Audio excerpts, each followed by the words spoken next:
Hey, Anomalous. Welcome to episode 48 of the Anomalous Black Women Podcast. It's me, Bina. And it's me, Tasha. Hey, Anomalies. How y'all doing? Hey, Bean. Hey, Tasha May. How are you doing? I'm good. What you been up to? Doing a little traveling here and there, hop skipping back and forth, a little working for the man, getting promotions in this piece and stuff. So, just trying to do something. Yeah, every 3 years, I think I feel like I need to do something different, and so this is my second year of doing something different. We'll see what happens in the next 2 years. I might be in a whole nother career field. I don't know. I get bored. But life's great. What's going on with you?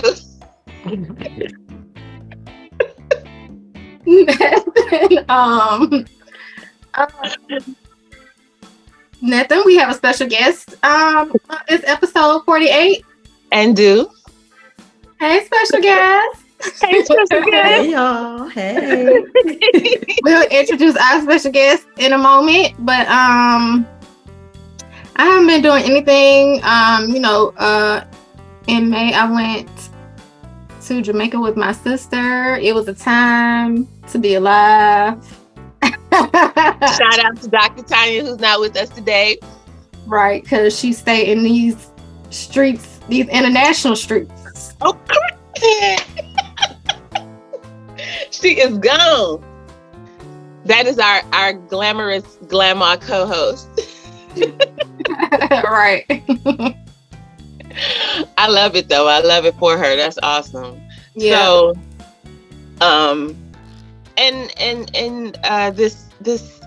I just got a quick question for you, because you had an achievement in the last couple of months with your metaphysics degree. So I just want to ask, just for a little clarification as to what that actually is.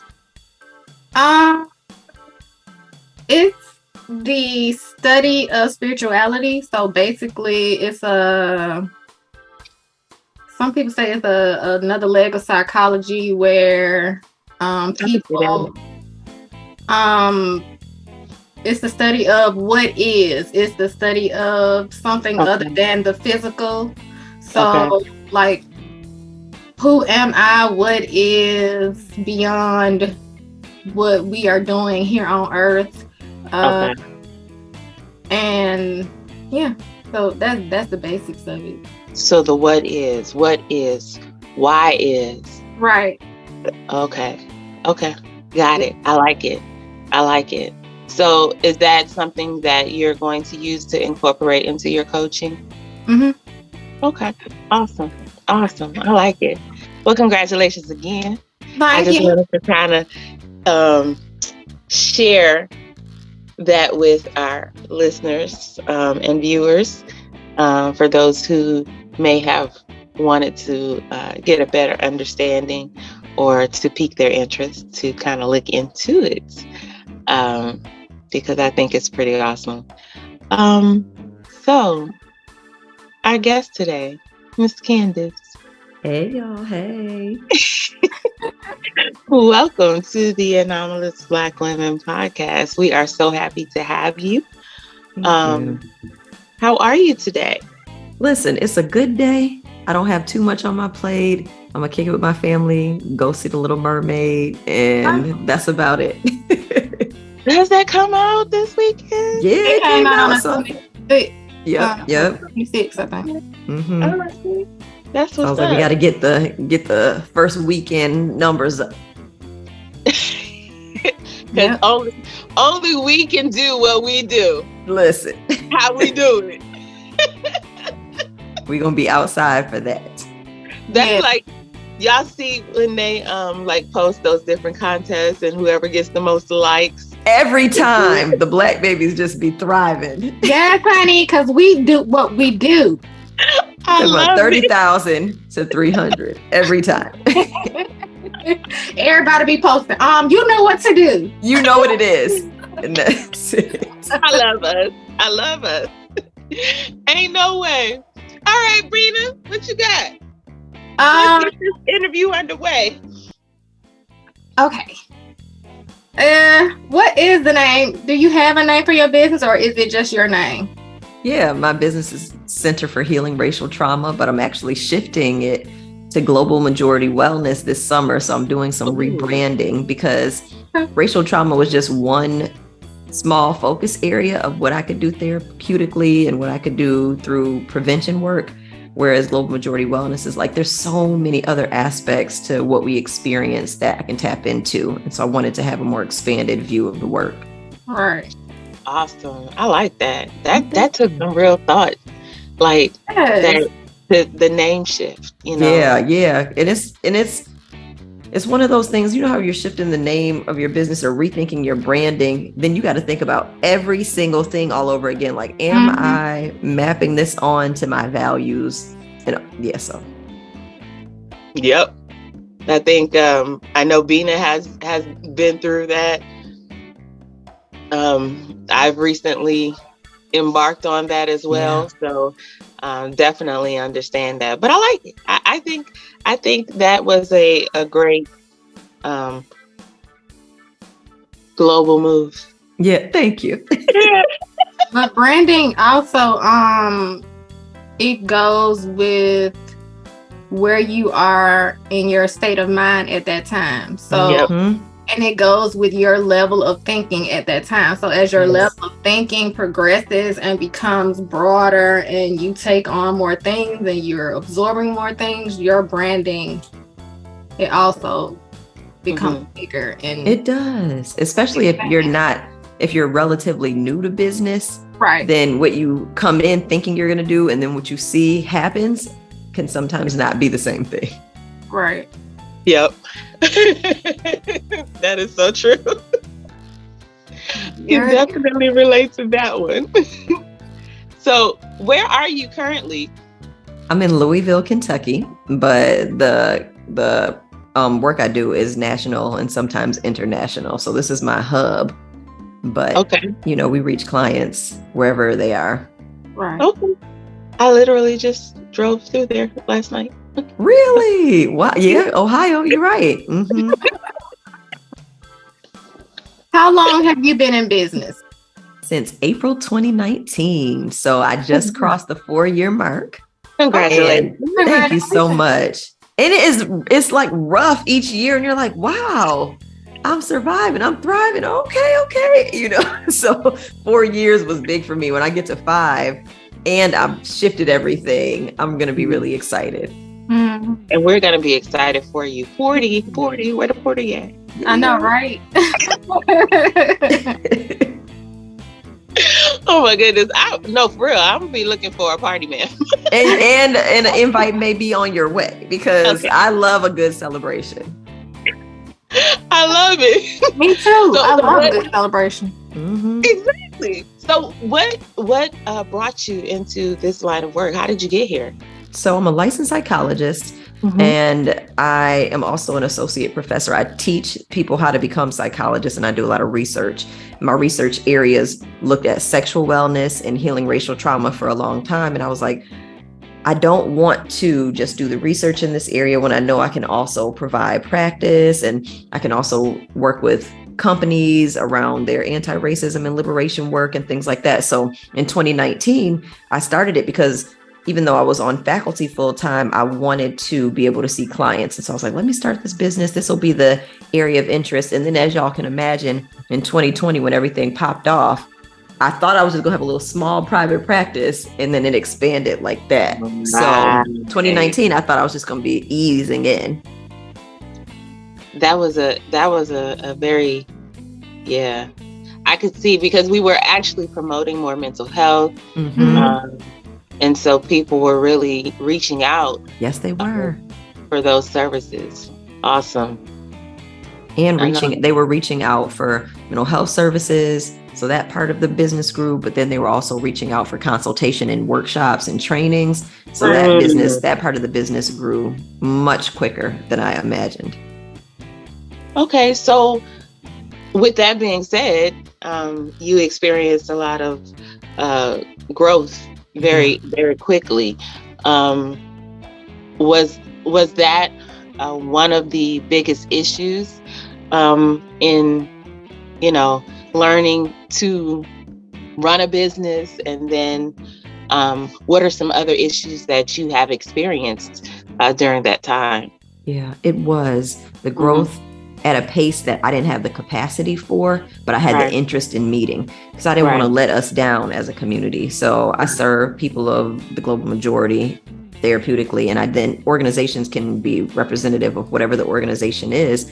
But it was just the time was calling for action, and I didn't want to let people down. But I also had a full-time job and a son that was just one at the time. And so the growth happened where I was trying to meet all of those demands and my other professional demands and, my family demands with my husband and son. And I was just like stretched to the limit.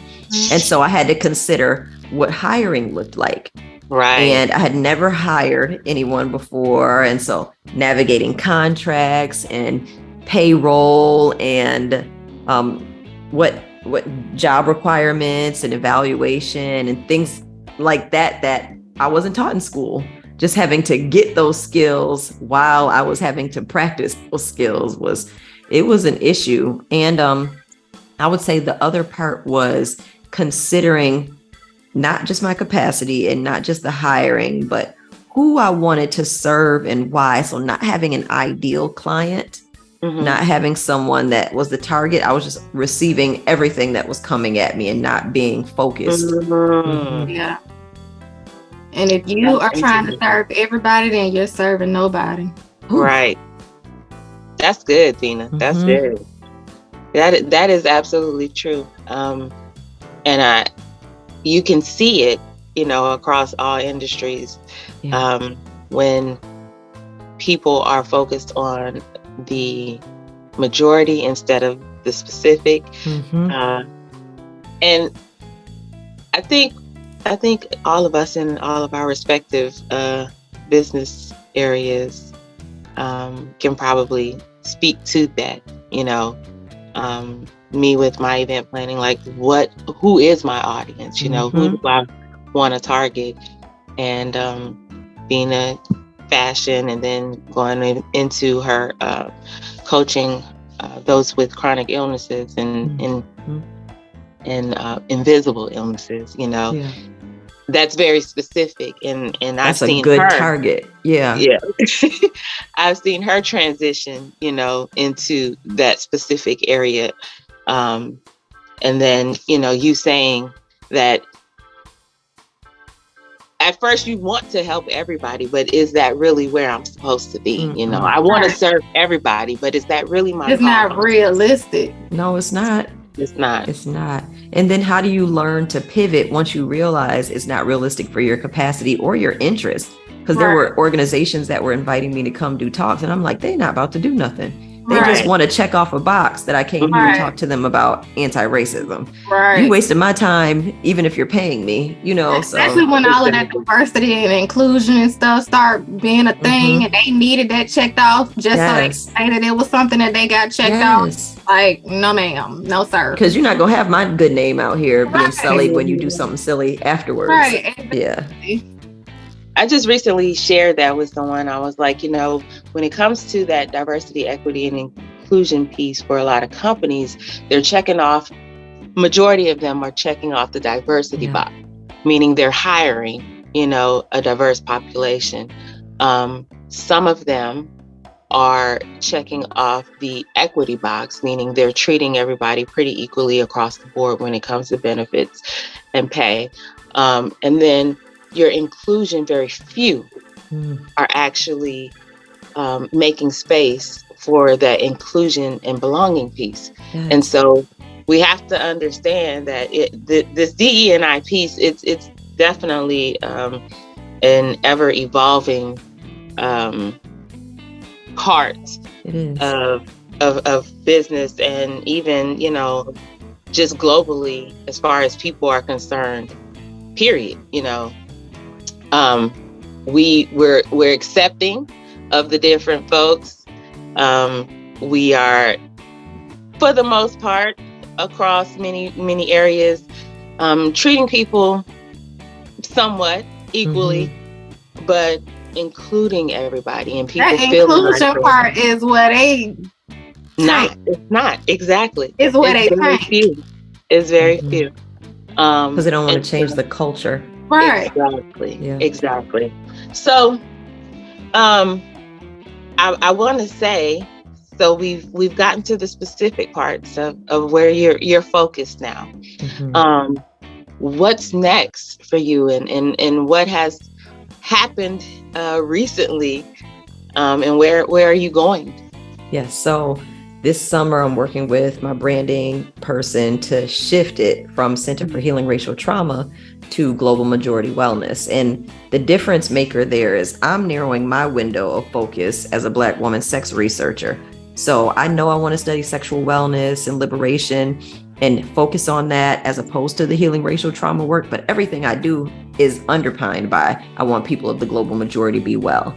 So that's my lane, but then I can invite other people who have unique lanes. Like if they're focusing specifically on mental health or they're focusing on physical health, Global Majority Wellness can house those components of wellness for people of global majority. When I say global majority, I mean Black people, Asian people, Latinx people, Indigenous people, people who are not white, who represent 85% of the world's population. So when I think about that, I know I'm honing in a bit more. I'm also thinking about who wants these type of services and who wants to have clinical services, therapy services, groups, things related to their like well-being and talk therapy, and who wants their organizations to shift, who wants to learn from me anyway about sex ed, sexual health, sexual wellness, and then from other people who I can consult with through Global Majority Wellness. I can basically delegate. These are the tasks that are not in my wheelhouse, and I'm not going to do everything for everyone. This would fit for your area of expertise. This would fit for your area of expertise. And so it's helping me get really targeted in that. Even though the way it's defined feels broader, with the name, the focus of it is much more narrow for me. Okay. So what types of companies or groups tend to pull you to educate and share your knowledge with them? Yeah, media companies, nonprofit organizations, universities. Those are the three big ones. And often healthcare providers, usually mental health care providers, because since that's my field, but sometimes nurses and things like that as well. So they work for both of them. When I was doing more anti-racism work, they were still interested in that. But since I'm doing more sexual wellness work, all of those organizations are still in alignment. Like if I went to a university not too long ago and did a workshop on women of color sexual wellness.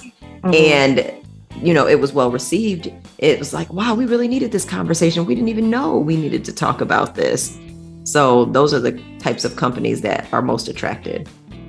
I think women, I think we really need to talk about it because I think for so early on in a lot of our lives, especially probably our age group, our mama thing really, really won't talk to us about anything, and so I think definitely these are healthy conversations that need to be had because a lot of us struggle, and we struggle because we don't know and struggle alone because no one is willing to talk about it. We feel like it's taboo. So I'm definitely someone who likes to talk about the things that other people perceive as taboo in a way that invites you into the conversation. It doesn't make it forced. Okay. Oh, yeah. What motivates you to keep going? There are two things. One, the need is great. So when I think about the focus on sexual wellness for me, every time I have a conversation with a group of teens or a group of grown people around sexual wellness, they're like, because nobody, like you just said, Tasha, nobody talked to me about this. So I didn't even know to think about that. And we see, for me, sexual pleasure and good sex in particular are an aspect of a healthy life. And I want us to have the health benefits of it, if that's what we want for ourselves. And so reducing the shame and the stigma, like that's why I keep going. Because functionally, it's exhausting to run a business like that. It can be overwhelming, like you described. But practically, I know that I've wanted to do this work for a very long time. And I also don't want anybody to own the work that I do. So having a business allows me to have the intellectual property that I create housed within something that I own. And I get to make the changes that I think people will receive, want to receive, and help us to experience more sexual liberation. Can you define sexual wellness for our listeners? Yeah. So sexual wellness is your ability to autonomously or at your own volition engage in the type of sex that works for you, sex that is consensual and healthy, but whatever else is involved in that, it's you get to define it, and you don't have all these society scripts like telling you this is how you should be, or you're not good enough if you do this or don't do this, but that you get to define it for yourself and whoever the partners are that you choose to be with. Bina knows exactly why I'm so tickled right now. Why she looks like that. But I love this conversation. What advice would you give someone that is aspiring to get into this type of area, or any aspiring entrepreneur in it? Well, learn all the things that you need to learn, because most of us didn't have good comprehensive sex ed. Don't just jump in trying to be an intimacy coach or a sex therapist or sex educator without really doing your work. So that means there are programs that can train you. There are lots of resources, research that you can read. And if you go into it without that knowledge, you can actually cause harm. So thinking through the pathway to get there where you can have integrity in your work, do that, but also get some business training. So even if it's not a formal MBA business program, you can find other programs or business coaches that will walk you through the steps of developing a business, understanding accounting, understanding administration, all of these components that help you not sink before you had a chance to swim. Right. Do you, are you going to be in Atlanta in September? I could be, because I love a good, I don't think Sex Down South is going to be there. Yes. Yeah, so I'm going to be there. Yeah. Oh, okay. All right. I was curious. I know another young lady that's going to be there. I don't know. Her name is Twyla. Twyla Be Good. Oh, I've heard of Twyla. I don't know Twyla personally, but I've heard that name. But yeah, so this will be my first year going to Sex Down South. I think it's her first too. Yeah. That's awesome. I actually was really interested about going. You should go. I should look back into it. I feel like I want to be there. I want to go. Go. We'll talk about it. We'll talk about it later. Okay. We will. Is there anything else that you would like for our listeners to know about your business? Absolutely. So I have a book coming out called Good Sex, February 2025. So not 2024, 2025. Yeah, because I just got my book deal. And that took a year and a half. That's a long process of finding a right publisher who is going to really treat your content with respect, understand you as an author. You know, we just had a black. I saw that. Yes. Mm-hmm. So this is I'm with Row House Publishing, which is also a Black-owned publishing house. And they've been doing amazing work. They've got New York Times bestsellers, which is a goal that I have for the work that I'm doing. But they saw what I was trying to offer in Good Sex. And so I'm so excited about that. So now I'm in the writing process with the book, and that's why it will come out February 2025. Okay. It's going to be on Amazon. It's going to be on Amazon, Barnes and Nobles, all of that. Yep. I know. As soon as those pre-orders open up, listen, I'm going to let y'all know. Send me an email. Okay. Yes. But it's talking about good sex and all of the components that can be included in it, and how systems of oppression sometimes get in the way, and what we can do to remove them so that we can have the good sex we desire and deserve. Yes, indeed. let me ask you a question. Mm-hmm. Something that I've really been on my heart, and I feel like that we've shifted to a place where it's not necessarily, I don't know if it's good or bad, but I feel like now we've created so many categories and boxes that it's like, I feel like the kids almost are in a place where they are being pushed to choose what and what they define themselves as. Like, I feel like it's happening too soon. Like, I think it can evolve, though. That's the important part. Yes. So for some people, they would prefer not to have a label on their identity because it's fluid and it can keep, evolving over time. Some people find a lot of comfort in the label because it's like, oh, there are other people who identify this way. Now there's a community, and here are some things that I get to learn about this specific label, since there might be research on it or publications on it. So it depends. But even if you choose a label, it can evolve. It can change. I like the fact that you can be nothing. Mm-hmm. Right. I like that. Yes. You know what I'm saying? We grew up where you had to be one or and I like the fact that you can be nothing. Yes. Right. Why do I have to put any title on anything? Mm-hmm. Right. I'm just who I am. The fact that when I go on something nowadays and it says, are you male, female, non-binary? I don't want to tell you what I am, and I can pick that, right? And you can leave me the hell alone. Yes. Yep. Are you black, white, other, none of your business? I'm not answering. Right. And I can pick that just because I want to. You know what I'm saying? Not even because I identify that way, but just because I can. Mm-hmm. Yep. It's about your agency. Like, I don't want to disclose this information to you, or I don't want to identify in a specific way. And that's all right. That's just how I feel today. Mm-hmm. And I can do that. And I just like that. The kids, they have so many more choices than we had. Yeah. So many more. They have so much more agency over themselves than we had. Mm-hmm. So I think that because they do have more choices, and more choices sometimes becomes overwhelming, but sometimes it can be freeing to have a choice to say, I'm nothing. You know what I'm saying? Like, this is who I want to be. Nobody. I'm alone. You know? I truly appreciate the second side of that, of your response, Candice, because I never really thought about the fact that being able to choose would give someone a sense of belonging. So that was good.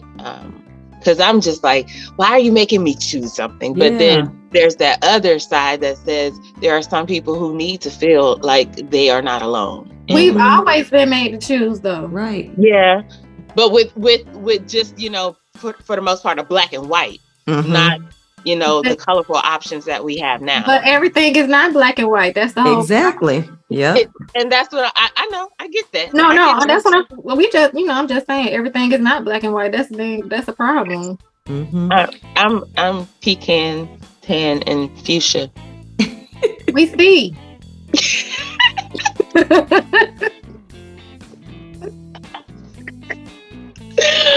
Oh my goodness, don't pay me no mind. Pay me no mind. All right, so we got a book coming in February 2025.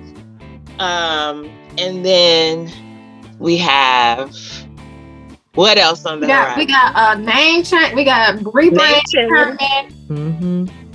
We're going to be looking for Miss Candice down at Sex Down South. Yes. September in Atlanta. And I'm not going to teach a thing. I'm going to learn. I don't want to teach. Learn. I don't want to be responsible for teaching nobody nothing. I just want to learn. What? Huh? It's September what? This year? It's this year, but I don't know what the dates are. Okay. But I feel like we should gonna go and learn. Yes, we're gonna go meet up. Hey. I'm ready. Yes. I feel like this is a good, you know what? We are going to make this happen. Because Yes. I don't feel like I have anything going on in September like talking about it. So I don't. like we should meet in Atlanta. Yeah. Although I'm here right now in hot Atlanta. Hey, what's the weather? My fam is down there, so I'm definitely going to be there. It's partly sunny. It's nice. Nice. Looking outside. I'm looking at my phone like I'm in Atlanta. I'm not. I'm in Jacksonville. You too can be in Atlanta. So I really enjoyed this conversation, and I feel like we need to bring you back on for a more pointed discussion about some specifics. We can talk. We can have a good girls talk about sex and all the things related to it. I think it's needed. We might do a little series. I think. Mm-hmm. Yeah. Because our mothers didn't talk to us about it because their mothers didn't talk to them, and it's just like a downward spiral of, and we're totally different. Like we talk about it all the time. Yeah. Yep. Yeah. And it's not taboo for us. No, and we're talking about it on the sense, in the sense that it should be enjoyable. It's not a chore. Right. You know? Exactly. So, yeah. That's one of the components of good sex. It's not an obligation or a chore. It's something you get to choose. Absolutely. Because I'm definitely a quality over frequency person. Yes. Like make it good. It don't have to be good all the time, but when it is, let it be. I want it good. Mm-hmm. I love it. Yes. We coming back for more. We coming back. Anomalous. Stay tuned for our next conversation with Miss Candice, because this is going to be a good one. I feel it in my shanana.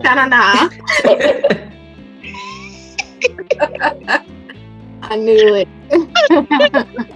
I mean, what can I say? I might be a creature of habit sometimes about certain things. Yes.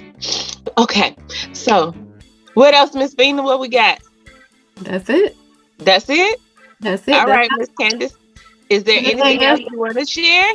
Yeah, you can find me at drcandicenicole.com or on Instagram at Dr. Candice Nicole, YouTube at Dr. Candice Nicole, Facebook at Dr. Candice Nicole. All of those three are where I'm gonna be. Okay. And I will have those in the box below. Yep. You got anything else, Tasha? Any outgoing words? Make sure you're having quality sexual experiences. Yes. And if you're not, then you might want to contact Miss Dr. Candice Nicole.